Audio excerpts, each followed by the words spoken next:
this episode of On the Set, I'm checking out Aquaman and the Lost Kingdom. This is the sequel to James Wan's Aquaman starring Jason Momoa. And I was wondering if Amber Heard was going to be in this one at all, due to all the Johnny Depp stuff going on.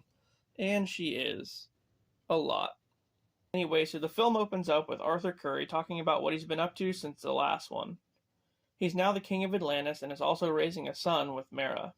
Meanwhile, wanting revenge after the previous film, Black Manta is back with the help of his new associate, Dr. Shin, and they're tracking the location of Atlantean artifacts.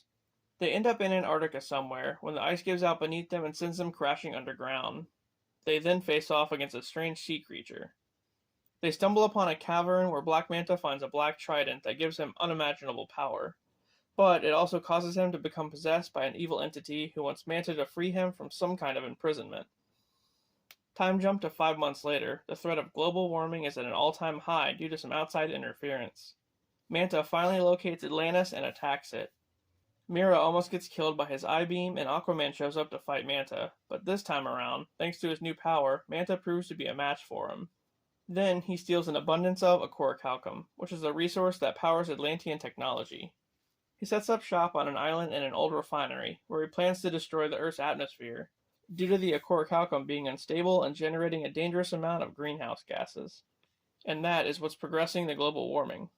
After recovering for a bit, Aquaman learns what Manta is doing and is forced into enlisting the help of Orm. Since the events of the previous film, Orm has been held prisoner in the Fisherman Kingdom for killing their king, and he looks pretty bad. So Aquaman heads over there to free him and tells him what Manta is planning.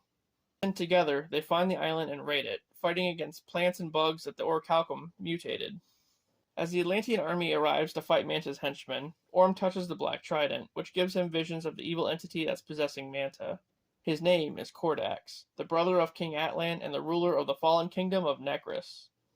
A long time ago, Nekris began overusing Orichalcum, which started to cause a lot of damage to the ocean. When Atlan confronted him, it started a war, ending with Atlan using his own blood and a spell to seal Nekris and Kordax in ice. The only way to break the spell is the use of blood from one of Atlan's descendants. Back on land, Manta wounds Aquaman's father and kidnaps his son, Arthur Jr., planning on sacrificing him to free Kordax. So Aquaman, Orm, and Mera head to Nekris to take down Manta once and for all and save Arthur Jr. During the fight, Manta loses the Black Trident and Orm picks it up, causing him to now be possessed by Kordax instead.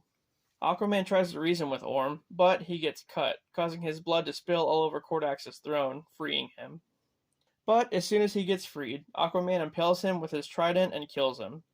There really wasn't even a fight, it was almost instantaneous. And suddenly, as soon as Kordax is dead, Nekris starts to collapse in on itself all around them. Mantis falls through a crack in the ground and is hanging onto a ledge. Aquaman tries to save him, but Manta's not having that shit, and he willingly falls to his death. Afterward, Aquaman makes up with Orm and lets him go free.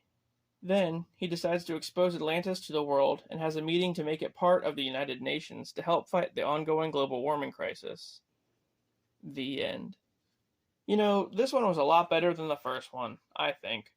Aquaman and Orm teaming up was pretty cool to see. And the return of Black Manta. I think he's one of my new favorite DC villains. Him being possessed by Kordax made him an even bigger threat. Kordax, though, he didn't stand a chance, at all. And then, there's Amber Heard. I can't believe James Wan put her in the movie so much. I thought that they were going to try to limit her parts due to all that drama. Well, I guess James Wan's about to get cancelled. Oh well. Anyway, this one was really good, and I recommend you go see it. Alright guys, thanks for watching, and I'll see you on the next one.